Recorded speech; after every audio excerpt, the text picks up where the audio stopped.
What's going on, Revolution? It's Kelvin again, and today I wanted to bring you guys a small devotion I did from the book of Romans. And I remember specifically writing this devotion. It was after, I'm going to be honest here, it was after I was on social media for 2 hours straight. It's something that I do sometimes when I'm in a bad mood. Sometimes I just get caught up in my head and on my phone. It's a bad thing. So I decided to get off my phone and do a devotion because I was just in a terrible mood. Because all I see on social media, all I see on the news, all I hear from my friends and family is injustice. Listen to what Paul says about injustice.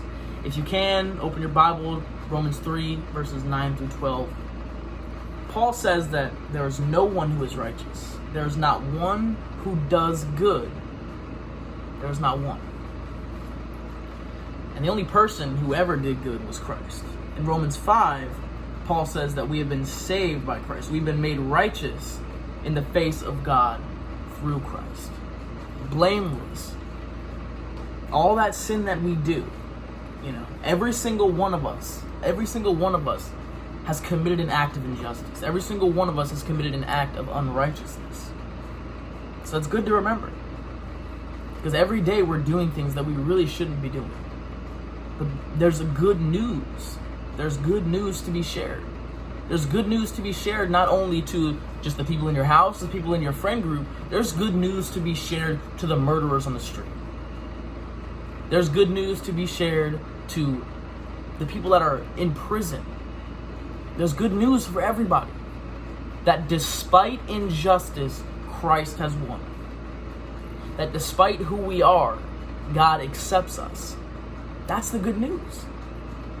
And so that's what we need to be taking up when we're ready to fight injustice.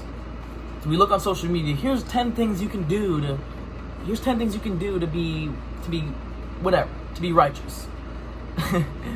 But the Bible gives us an entire toolbox. The Bible gives us the good news.